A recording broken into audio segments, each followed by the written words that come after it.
Hey guys, my name is Naguura, and today I'm going to be talking about my experience with LASIK eye surgery. So a lot of people have asked questions, of course, because I'm not wearing glasses anymore.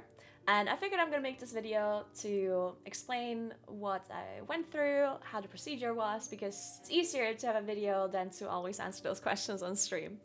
Now, I did record a whole vlog during that whole experience, but I lost my phone and all the footage is gone. So unfortunately it's not gonna be as interesting as it could have been, but oh well, things happen. But yeah, so I'm gonna quickly go over the most important points, and then at the very end of the video I'm gonna go through the actual procedure. I'm sure a lot of people don't want to know all those details because it's probably a bit unnerving, so if you don't want to watch that or listen to that, then maybe skip the end part, okay? I had femto LASIK surgery.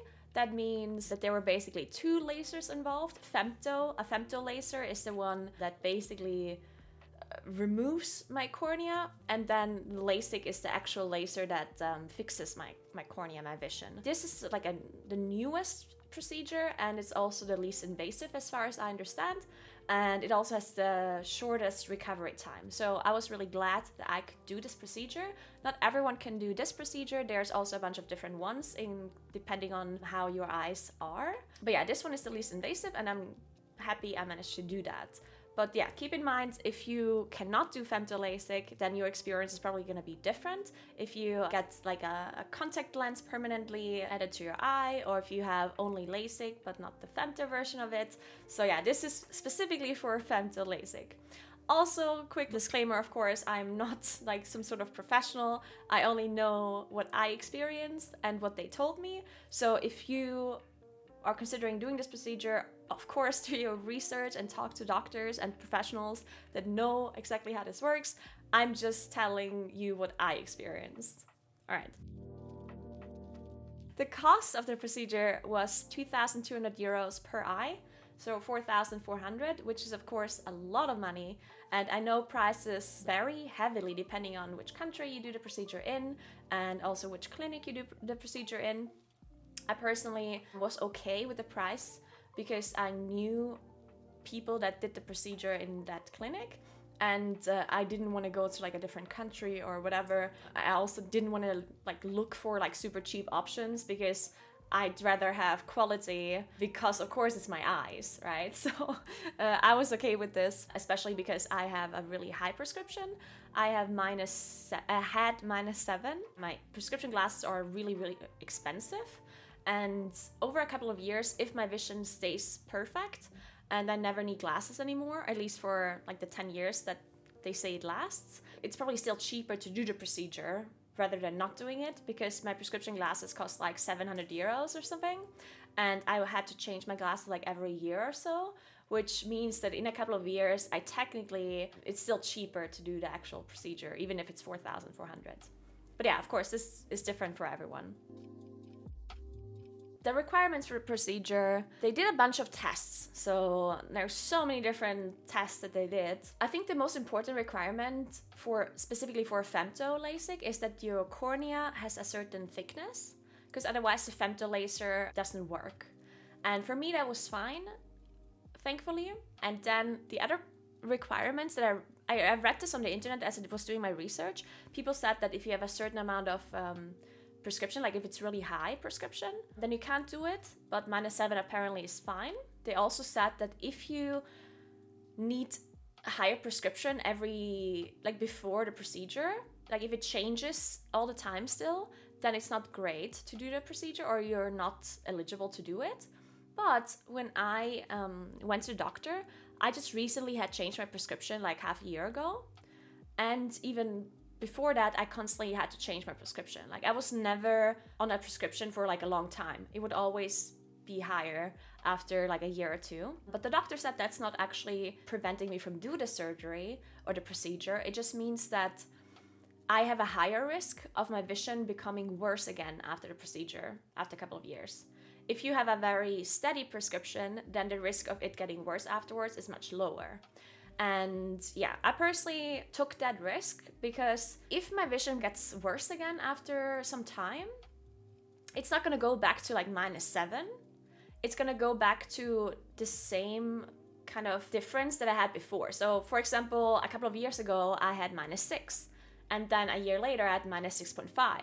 And then I had -7, right? So it kind of got worse with 0.5 kind of steps or 0.25 steps instead of it all of a sudden being -7 out of nowhere, right? So if my vision would become worse again, then that just means that I might need glasses with 0.5 prescription or -1. In my opinion, that's a really big difference if you have -7 or if you have -0.5, right? That is a pretty big deal because you can still do a lot without glasses if your prescription is really low. But I had -7, so I couldn't see anything without glasses. Like even if I put my hand like in front of my eyes like this, I would still not see it.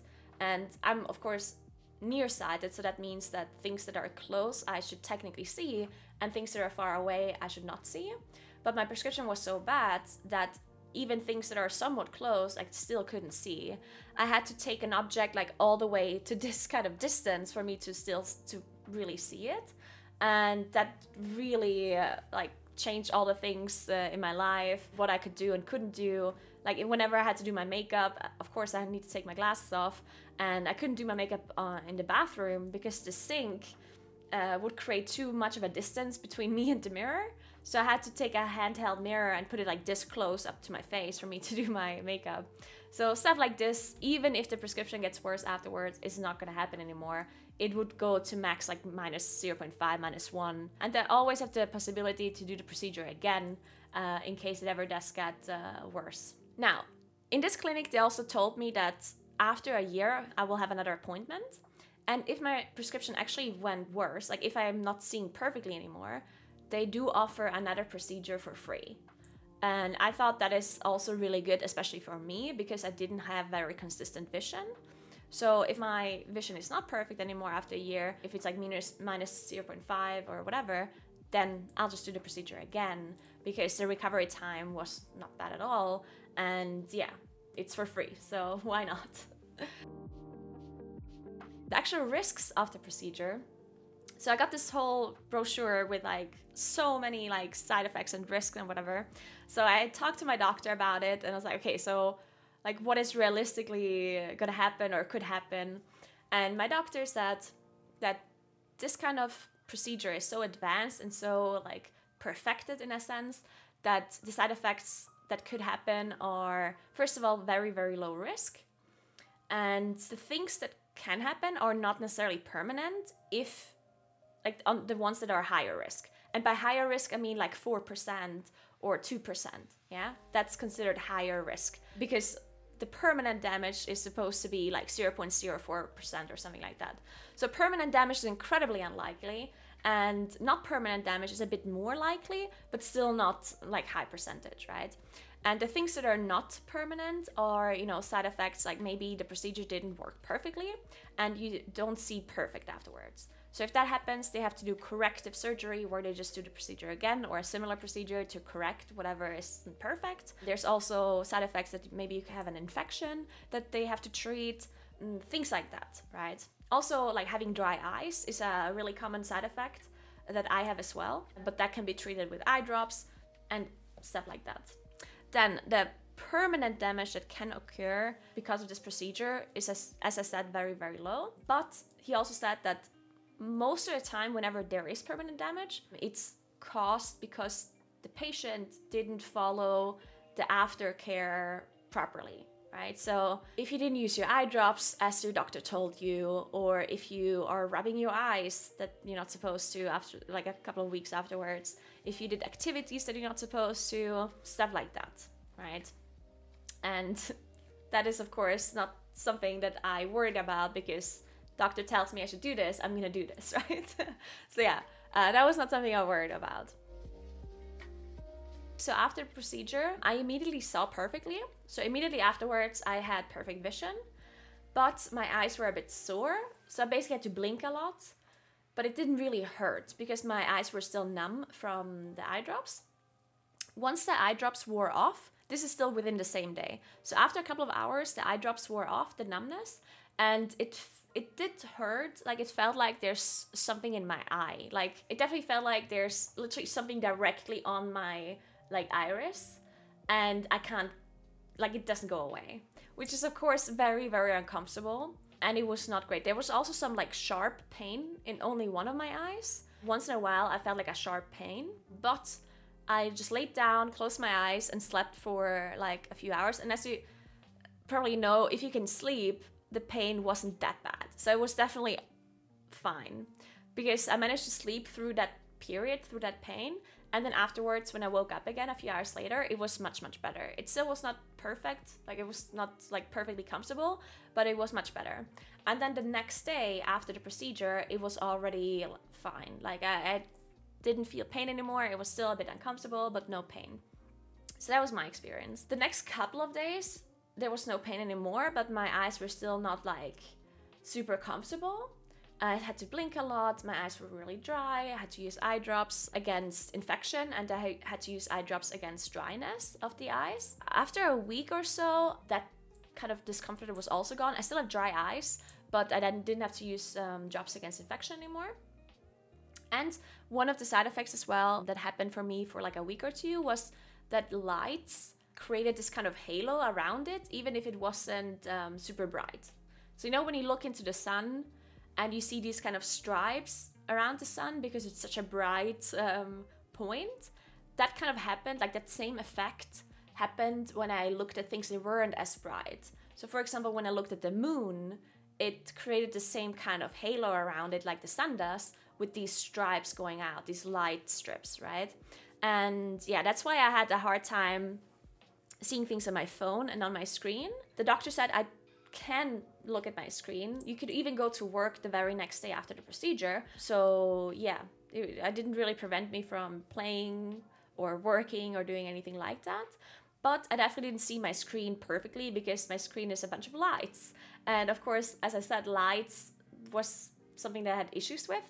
So whenever there was like text that was really small or other things, I just couldn't see them perfectly. It wasn't like blurry, it just created these halos around it in a sense. It almost looked like it was shaded, you know, like yeah, that's best word I think. So whenever there was text, it looked like it was like shaded around it, which caused trouble reading it perfectly. But that went away now. Now that I'm, I think, a month after the procedure, a bit more, like maybe a month and a half afterwards, the lights are not causing issues for me anymore. I still have dry eyes a lot, which I already had dry eyes before, so I do think that maybe made it a bit worse. This extra dryness is supposed to go away, and it takes different amounts of time depending on the person.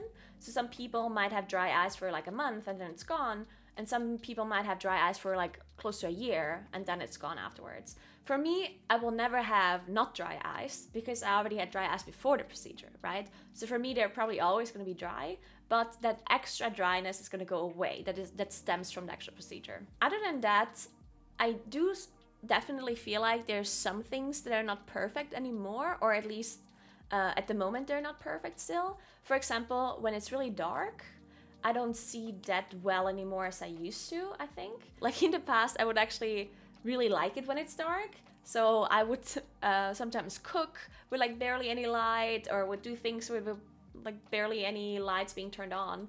And now I can't really do that anymore, at least at the moment. I think that will also get better eventually. But yeah, right now when it's really dark, I don't see that well anymore. Now, of course, that is not that big of an issue because you can just turn on the light and it's fine. So it never really bothers me. I didn't drive my car during the night yet, but that is something that the doctor also said could cause some problems, especially because of the lights creating the halos, right? So if you drive during the night after the procedure, it's possible that you have some issues with darkness, not seeing so well in the dark, and also the lights from the cars creating these halos and strips that might not be perfect, right? So if you want to do the procedure and you have to drive your car during the evening or during the night, then make sure you ask your doctor about it, because I personally don't need to drive during the night, so it's not that big of an issue for me, and it's supposed to go away eventually, right? So I'm not really too concerned about that, but there is a possibility for that. Yeah, that's it, I think, when it comes to the actual before and after care. Now I see perfectly, other than, you know, there's darkness issues and the dry eyes. Now I'm gonna go over the actual procedure. Now this is gonna be a bit unnerving, I think, to some people. So if you don't want to know, then maybe don't listen or watch this. But I know some people actually want to know exactly what's going on. So let me go over it. So before the procedure, I had to use eye drops. A couple of days before I had to start using them. Then I also was not allowed to wear contact lenses for I think a week before the procedure, which wasn't an issue for me because I don't wear them anyway. And then on the day of the procedure, I drove there. As I got in, she asked me, okay, are you nervous? And I said no, because I really wasn't. And I think if I would have said yes, then I would have gotten something to calm me down, right? But yeah, I didn't say yes, so therefore I didn't get anything to calm me down. I had to sit down on a chair, and she put eye drops into my eyes. Those were numbing eye drops that are supposed to numb my eyeball. So I didn't get like a full anesthetic or anything. It was literally just local anesthetic on my eyeball. My eyelids and everything were still fine. Like I could feel anything on my skin. It was just my actual eye that was getting numbed. And for 15 minutes, she would constantly come back and put additional eye drops in my eyes to make sure it's like really, really numb. And I could feel that they were getting numb because as I was moving my eye in my eyeball, like usually when you move your eyes around, you can't really feel that, right? Like it's just, you don't really feel that that's happening. But when my eyeballs were numb, I could feel my eyes moving as I was looking around, because I could feel my eyelids and not my eyeball, right? So that definitely assured me that, okay, my eyes are definitely getting numb. And I also felt that my eyes are moving slower. So if I looked from the left to the right, it was much like in slow motion almost, which was calming. Because you know how some people always say, oh, what if you have to sneeze during the procedure? Or what if you look away? Or what if you close your eyes? Or whatever. So the fact that my eyes were moving in slow motion kind of reassured me that that's probably not going to happen. So anyway, after 15 minutes of sitting there, I got moved into the procedure room. I also had like all of this protective kind of gear on me. I had covers over my shoes, over my hair, over my clothes. I didn't have to do anything else. I literally, like it took 15 minutes to wait, and then I got moved into the procedure room. I laid down on a hospital bed. There's a hole where my head is to make sure my head doesn't like move around randomly. And then I was moved to one side. The doctor was sitting basically over my head, and he was explaining what's going on. It was all really fast. The whole procedure, I think, took like max like 10 minutes, if even. And then the doctor was saying, okay, so we are gonna put some gel over your eyes now. And for some reason, I thought that I wouldn't see what's going on during the procedure, which in hindsight, it makes sense to see everything, because of course your eyes need to be open for the procedure to happen. And therefore you actually saw everything that is going on, which was unnerving, but also in my opinion, it was really cool, because this is something that you never really experience, right? Because what happened was that the doctor put like a metal kind of thing into your eyelids to make sure your eyes stay open, right? So you don't have to worry about blinking or anything. I constantly had the reflex of blinking, but of course I didn't manage to close my eyelids because of the metal preventing me from doing so. And then the doctor had a Q-tip with gel on it, and he like put it over my eye. Like he touched my eyeball with the Q-tip, but so I didn't feel anything at all, right? Like I did not feel him touching my eyeball, but it was such an interesting experience, because we all know how sensitive your eyes are, and if something remotely close touches your eyeball, you immediately like close your eyes, and it feels really uncomfortable and it hurts. But because my eyeballs were completely numb, I just looked straight up, and he literally like touched my eyeball with a Q-tip, which was like kind of weird, but at the same time kind of cool. And then he did that. You start with one eye and then you do the other eye. So on one eye he just put something over, and to make sure I don't, like nothing happens with the other eye. And one he had the metal thing in, and he put the gel on. Then I moved under the laser, and I saw a light that my doctor told me to look at. He also had like the Q-tip that he used to put the gel on. He moved like over my head to give me a point to fixate on, to make sure I'm looking at that.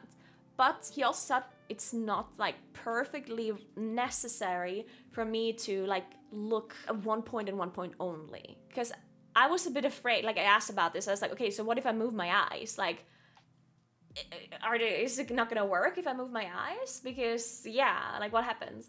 And the doctor said no. So as long as I look in like a certain direction, the laser perfectly knows if I move my eyeball and it follows it around perfectly. So it's not like you don't have to worry about looking away.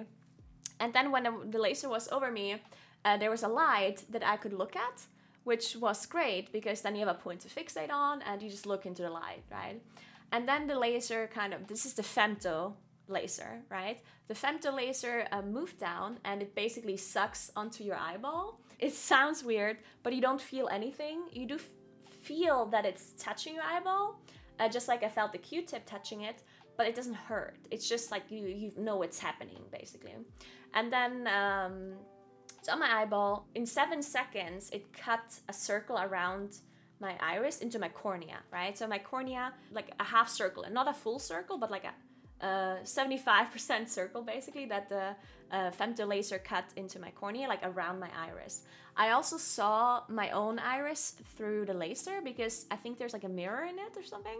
So I could see my own iris as this was happening, which I thought was kind of cool. And then it was done, like it was really fast. Then I could feel that there's something different. Like my vision was blurry after this happened because of course there's literally a cut in my cornea. So my vision was blurry and I could but I could see that there was something weird. And then I did the same thing with my other eyeball. And then after that was done, they moved my hospital bed to the other side where the other laser was located. And then this was actually the most unnerving part and the most like scary part, I think. It's when the doctor removes the cornea and like he doesn't remove it, but he like puts it to the side. Like he just moves it to the side, right? Because there's now the cut and he has this like tiny little tool that you can see as he's doing it. And he just like moves under your cornea and like flaps it over. Yeah, like under this flap. So yeah, that felt really weird because he, like as he was doing that, you could feel that he's like moving around with this tool and you can feel the different like pressure as he's going.